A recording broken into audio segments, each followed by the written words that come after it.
Ladies and gentlemen, boys and girls, children of all ages, welcome to another exciting episode of Bees Cast, sponsored by Fieldwork. And man, the Ballers are back in town. You can see them behind me getting in some batting practice after a lengthy but successful road trip. We have a homestand coming up here. We have anything in a helmet. We played base cricket at the Oakland Coliseum with Major League Cricket. We had a blast when the team first got back in town, and we're going to talk about that and so much more when we review the week in the road trip. But first, Nevada Cullen, who was on that trip, caught up with Noah Millikan, who made his professional debut with the Ballers on the road with 4 shutout innings. Here he is right now on Beescast.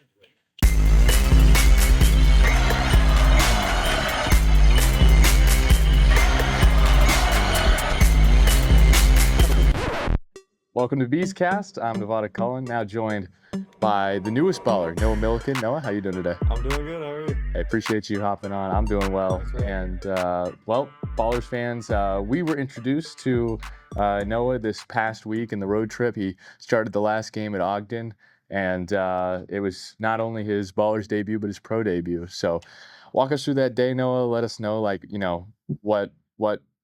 how do you prepare for game day, especially being your first professional start? And I know it had been a while since your last one. Yeah, I hadn't thrown in about a month. I just try to keep it loose when I'm pitching, just showing up at the ballpark, trying to have a smile, have some friendly conversations with people. I don't try to take it too seriously. Something I used to do when I was younger, and just led to like more stress and worse results on the mound. So just try to keep it light going in, and about an hour before the game, start to lock it in, get my warm up in, and get ready to go on the mound. So obviously, some of the pitchers the Ballers have some great nicknames. Connor Sullivan is Sully. That's one of the ones that stands out. Obviously, Carson Lambert, that's Lambo.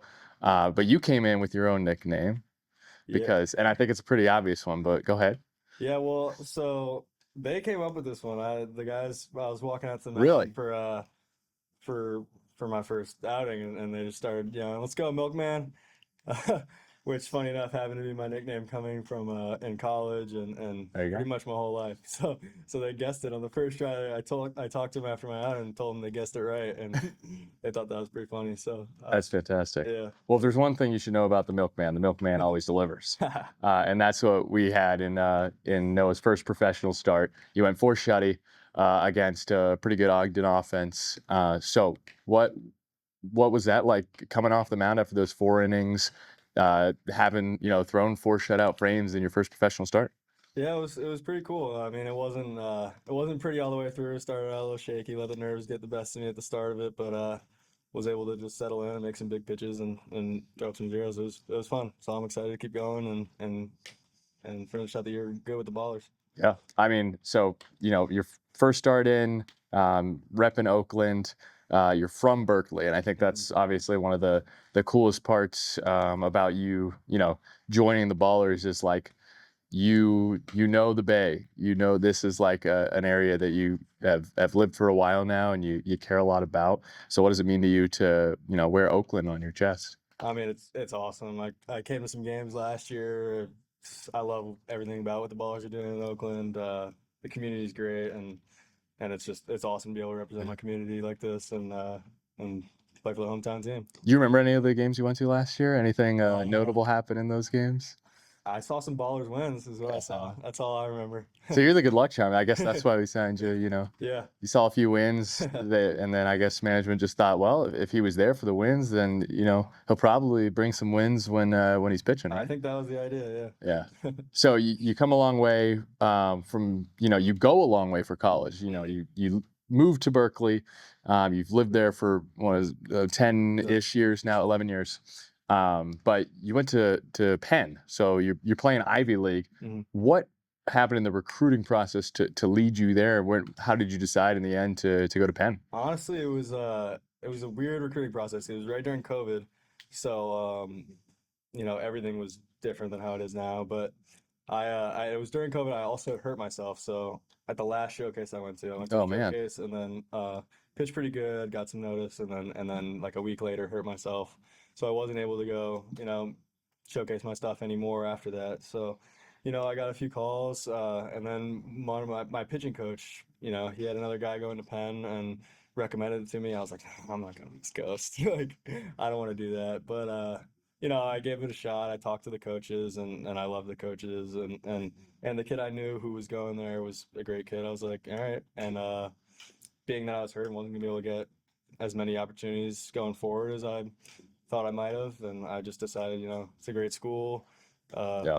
I love everything I've heard about it so far, and I like the guys who I know are going there. So, let's just do it. And committed to Penn, and no regrets. It was a great experience. So you played Ivy League. I have to imagine you're pretty bright. Did you have a favorite subject growing up? Surprised. No, I'm kidding. Yeah, growing up, I liked math and like in middle school or early high school. Okay. But it quickly outgrew me. From Feel intellectual. feel that. Yeah, I loved in college. I loved studying like psychology and Okay. philosophy is more what I studied, and I really enjoyed that. Do you see a future after baseball in that realm? Maybe it is like the sports science side of things. I definitely am interested in like the sports psychology Yeah. area of things. But I'd love to keep working in baseball and keep playing, obviously, as long as I can. And then beyond that, I could see a future working in baseball. So Yeah, that's awesome. yeah. So I keep alluding to the fact that you haven't lived in Berkeley your whole life, even though you're very much a Bay Area guy. Yeah. But you were actually originally from Chicago. Yes, that's correct. So what was it like growing up there, rooting on the Bears, and then making some connections? Because as it turns out, I heard through the grapevine, Cam Buford, who is a Chicago native himself, you have a connection with him from those days. Yeah, so I didn't know him back then, but my older brother, he plays baseball too. Now he's a coach, but he played with Cam when they were in their White Sox ace days, playing for Lou Collier and them. We're great at developing guys. So my brother told me to say what's up to Cam. So it's been cool meeting him and hanging out a little bit. But yeah, growing up in Chicago, tough being a Chicago sports fan, especially as a White Sox fan. Right. That I am. Yeah, no, I loved it. I got an opportunity to play for some really, great coaches early in my life, who, helped me early on in my career, and yeah, some of their lessons still stick with me. So Right.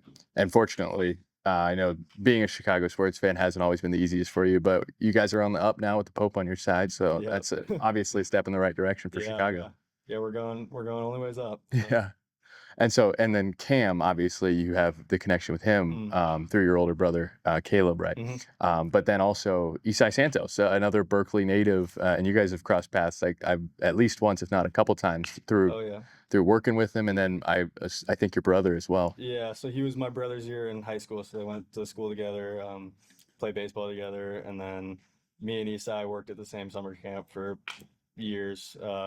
Throughout like middle school and high school for me. So I've definitely had a good relationship with him, and it was really cool to, meet him here. He got my first pro strikeout ball for me, and it's been cool to hang out with him again. That's awesome. It's been a while. So that's sweet. Yeah. Wrapping up this interview here with Noah Millikan, the milkman as they call him, after an amazing debut at Ogden. Last thing, Noah, being from Berkeley, coming to Bees games last year, what are you most looking forward to about your first start here at Raimondi? Just being in front of the hometown fans. I'm gonna have, playing on the East Coast past couple of years. It's been hard getting all my friends and family to come to games. Yeah. So being able to be at home, parents and grandparents and friends from home get to come, and excited to pitch in front of them and represent the area, and yeah, it's cool. I'm excited. Yep. I know Ballers fans have no doubt after that first performance that the milkman will deliver here at Raimondi.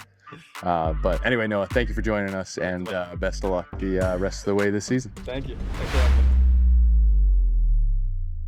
All right, we just heard Nevada with Noah Millikan, and man, it's been a long time since I've seen you. Yeah. This was a beast of a road trip. Running into a lot of the Ballers players, they're like, "Did you miss us?" And yeah, it was a long trip, but it also means a lot of bonding time for the guys, right? Yes, and even though the second part of the trip started with the series loss to Missoula, 2-1, the exploring part was really my favorite part of Missoula.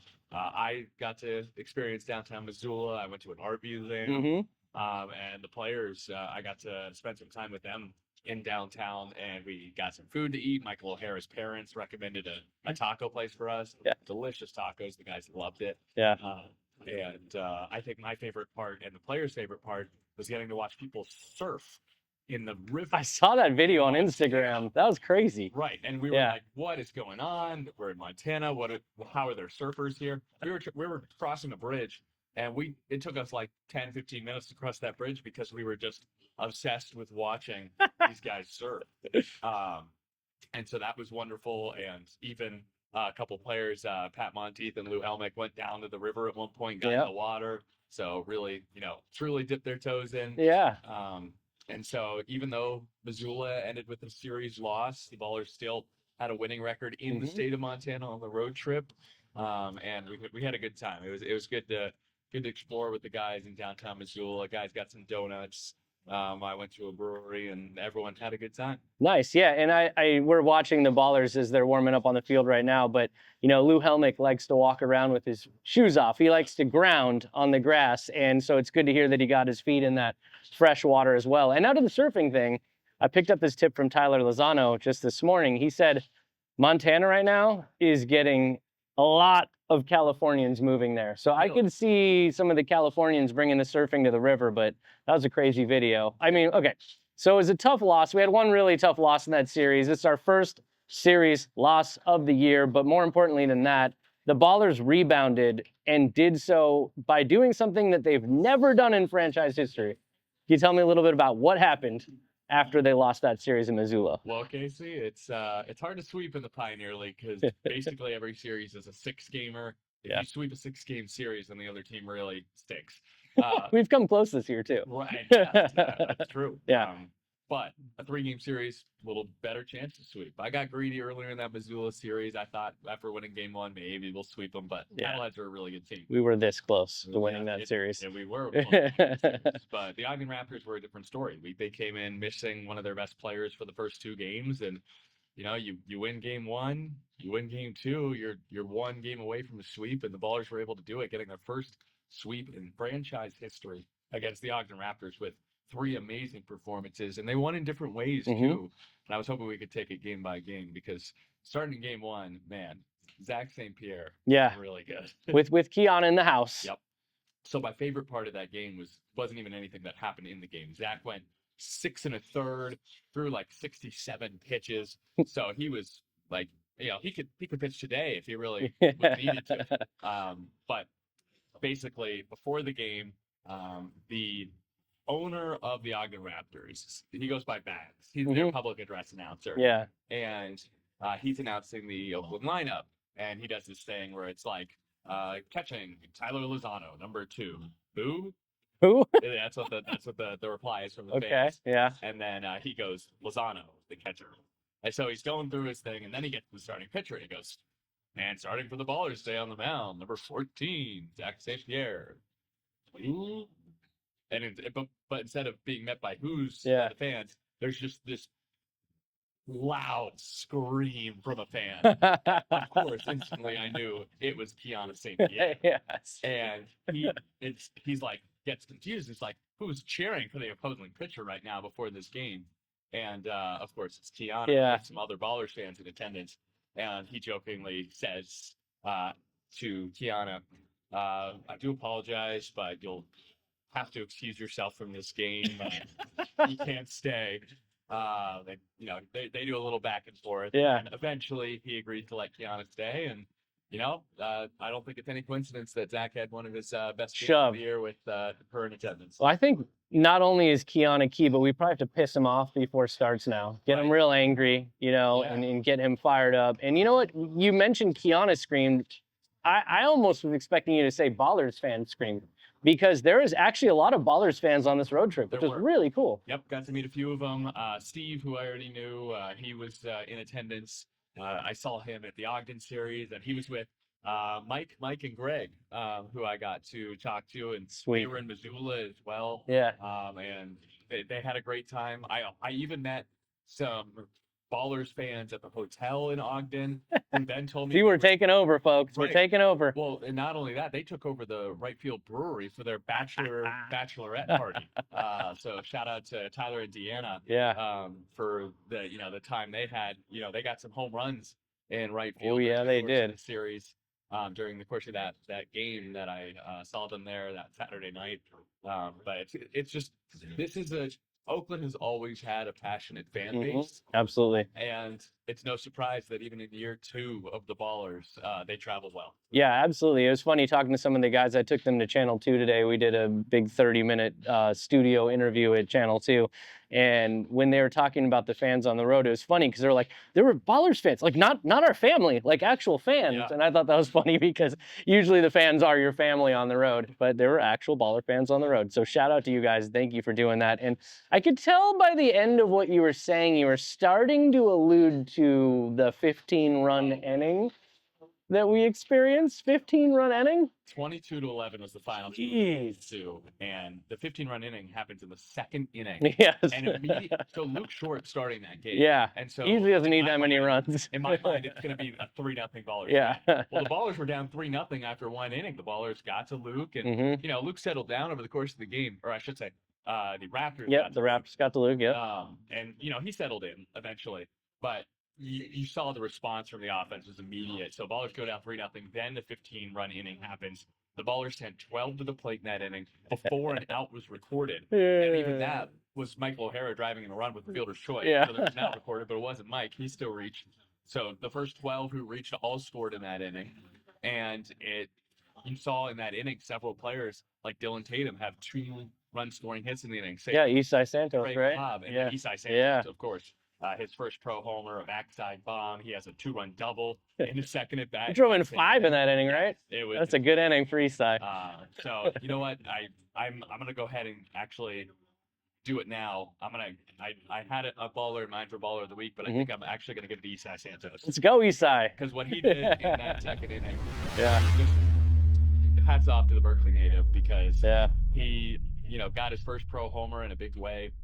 And that was actually a point in the game where it was 4-3 Ballers. Trey had just gotten the go-ahead hit, but his hit just really blew it open, and then the wheels fell off for Ogden. So shout out to our baller of the week this week. What's funny is on the road, a lot of times I'll watch the game and I'll be the one posting the clips on social media, and I was just like, forget it. I can't keep up with this. So I literally just posted the Isai homer and then the what's the RBI double he hit. Yep. Right? So I just it's like 2 Isai Santos clips. I'm not posting all 15 runs. Right. I don't have all day for this. But yeah, we'll have to go back and do a compilation of all the bat cracks because that was an incredible inning. And then obviously Ballers win for the sweep on Sunday. Yeah, but before the sweep, after the game wraps up, there's a home run derby. So, yes. So meanwhile, this whole game, you haven't had a home run the derby. Ballers win 22-11, and after that second inning, I'm just previewing the derby. And I'm talking the whole time about how it's going to be Cam Buford and Christian Almanza. Yeah, like we thought. Like we talked about right here, yeah. And then Aaron Miles and Co. decided to pull a fast one on us. And I'm sure it honestly, they were probably going to go with Buford and Almanza, but I'm sure Trey Cobb said, hold on. I want in on this action. Yeah. And it's a good thing they did. Absolutely. So obviously, home run derby has never happened before for the Ballers in history. So it's, the first they've heard of it. I'm talking to James Harris pregame, trying to figuring out the rules together as we go. Yeah. And so Cam Buford easily wins this round 6-4. That was not really a surprise, but man, that second round. That was an electric second round. I lost my voice. I mean, it was just ridiculous because Trey just goes crazy. Hits 7 bombs. You're like, that's it. It's over. Can't possibly beat that. But then Stancato, Tyler Stancato, who finished the game pitching. Yeah, he was pitching. For Ogden. Yeah. I mean, the run he went on was insane. He hit at one point 4 straight home runs on 4 straight pitches. And then after his timeout goes on another crazy run. It looks like he hits 3 straight homers to tie the second round of the home run derby. I don't even know what happens if 2 players, I'm guessing they have a swing off. Yeah, you probably just go to another round, yeah. But it looked like he had tied it, but then all of a sudden, I'm calling it as he's tied the game, and then the Ballers on the field are like, no, it didn't go out. I saw that. There was some confusion there. And so the umpires decided, yeah, they're right, it didn't go out. I think there was some confusion as well to whether that was the whether Trey Cobb hit 6 or 7 home runs. And at the end of the day, he got 7, Stancato got 6. Ballers win their first ever home run derby, sweeping the Ogden Raptors to then send it, as you were saying, to Game 3. Yeah, and just real quick note, there is a gold ball in these home run derbies we've talked about. That's worth 2 points. I guess you would call them points or runs in a home run derby. And so what we're going to do going forward in the Pioneer League is, and we're going to do our first one right here at Raimondi Park on Saturday, is the last ball thrown is going to be the gold ball. So at the end of the 2 minutes, you're going to be like, okay, this is the gold ball. You get 1 shot at it. And then it'll be really obvious because also like 7-6 in that final round, it's like, okay, Tremaine won, or did he? Or wait, was there a gold ball or not? No, it's hard to tell. So I think we're going to clean that up a little bit when we have the home run derby here at Raimondi Park. It's super exciting. We're already long here, so let's hit Sunday sweep, and then we'll talk about base cricket really quick. Yes. Yeah. So the sweep, going into that game, there was a lot of question marks. Ryan Sleeper was the pitcher for Ogden. Who's that? He was making his debut. Turned out he was really good. Pitched a really good game for Ogden. But then there was another one for the Ballers, Noah Millikan, who we talked Just about heard from him. Yep. And I think a lot of us were like, okay, what are we going to get from this guy? Obviously, he had good numbers at Penn. And he starts out a little suspect. He missed on his first 6 pitches, I think it was. Wasn't helping with, well, he was getting squeezed a little bit. We'll put it that way. He wasn't getting We don't want you to get fined. Be careful. But alas, he worked through it, worked through adversity. He goes through 4, and then the Ballers just find a way to win at the end. My favorite moment of the game was 2-2, bases loaded, late inning. I think it's the 7th inning where Davis Druick, who had pinch hit in this game, comes up and draws a walk. And it was the most clutch walk. I think there was a pitch challenged pitches prior to the walk by Ogden that was confirmed a ball that he took. It was really close. It was like the zone is here and the ball is here. It like could not be closer to touching the zone. And Davis, I asked him after, was that the most clutch walk of your life? He was like, it was pretty cool. I mean, you're right, it was pretty clutch. I was like, yeah, it was. And then, Mike O'Hara gets the big 2-run hit in the inning, and Lou gets a hit. At that point, it's like, all right, Ballers, are they going to run with it again? But Ogden comes back late again like they did in game 1, and the Ballers just get the win at the end. Shout out Connor Sullivan. I mean, what a week it was for him to give up that late homer against Missoula, and then to come back and get 2 saves against the Ogden Raptors, including one to get the first ever sweep of Ballers history. That feels good to say. It does feel good to say, and hopefully we'll have some more this year in a long series. We've come close. But real quick, it's funny, the guys came back, you were with them, probably got in 3:30 a.m., 4 a.m. Yep. I'm hitting the boys up saying, hey, we got a cricket match at the Coliseum on Monday, and everyone's like, nah. We got in at 3:30 a.m. Lo and behold, it's cricket time, right, at the Coliseum. Like half the team showed up. I had 4 people on the list. We had like almost the whole roster. Everybody showed up, played base cricket, Major League Cricket. Really cool to invite us to the Coliseum. For a lot of the guys to watch them walk out onto the field, all recording like the Coliseum from the field. It was so special for them. And then to take pointers from professional cricket players and return pointers back from baseball was so cool. And man, Lou Helmick, he showed up knowing the rules of cricket. Yep. He showed up knowing how to hold the bat or paddle, whatever they call it in cricket. I still am confused by cricket rules. I think it's still a bat. Adam Gilchrist, one of the biggest cricket stars ever. I had a mic on him. I had a mic on Lou. One of the bowlers tossed the ball to Lou. He smashes this ball into the second deck, and everyone went crazy. And it was just so funny. And the cricket players, too, could really hit. Like, we gave them baseball bats. We had Dylan Matsuoka throwing pitches. They were hitting them, too. Hand-eye coordination, professional athletes. Man, these guys are just built different. But it was a really special day. That was very funny because we left. We went to Home of Chicken and Waffles for a team dinner with one of our best sponsors. Thank you, Home of Chicken and Waffles. And then we went back to the Coliseum and actually watched the second half of the cricket game. And at one point, it was so funny because some major play happened and they shot fire out and we all got really excited. And the whole team just bursts into like, ole, ole, ole, ole. And I'm like, hold on a second. This is a baseball team. We're not at a Roots game right now. Doing a soccer chant at a cricket game. And it was like peak confusion and just hysteria, and we were all just having so much fun. So shout out Major League Cricket for inviting us. We're hoping to get base cricket going here. We gotta mix the rules, Right. create our own Add a game. little wrestling. to Yeah. it. Oh, stone cold stunners. Yeah, we can mix it up. The Ballers are we're a very diverse bunch with our interests, and so yeah, there's a lot of skill sets we have at play here. But yeah, Nevada, man, I'm so happy we're back home. Yeah. I can't wait to get this series underway. I can't wait for Saturday. Saturday at Raimondi Park, we have a block party at 2 p.m. with Warren G. We have a Ricky Henderson celebration of life with an amazing mural that is going to debut. And then after that game, we're going to have a home run derby. That's just Saturday. So this is going to be a really fun week. And it's just great to see the boys back out on the field as we're recording this interview, watching them all get their work in. So guys, come out to Raimondi Park. Anything in a helmet? How did I not mention anything in a helmet? Oh, This has my been like goodness. 15 minutes. Get anything in a helmet. Anything you want at the concession stand in a helmet. So much happening here at Raimondi. Come by, check us out. Don't forget, like, subscribe to Beescast, leave us comments, give us 5-star ratings. Just pull it up on a bunch of tabs and push play and don't even watch for all I care. Just get us some stats and we'll be out here at Raimondi Park ready to say hi. All right. Thank you, Nevada. These cats in a helmet. Beescast in a helmet, sponsored by Fieldwork with Fieldwork beer in the helmet. Done.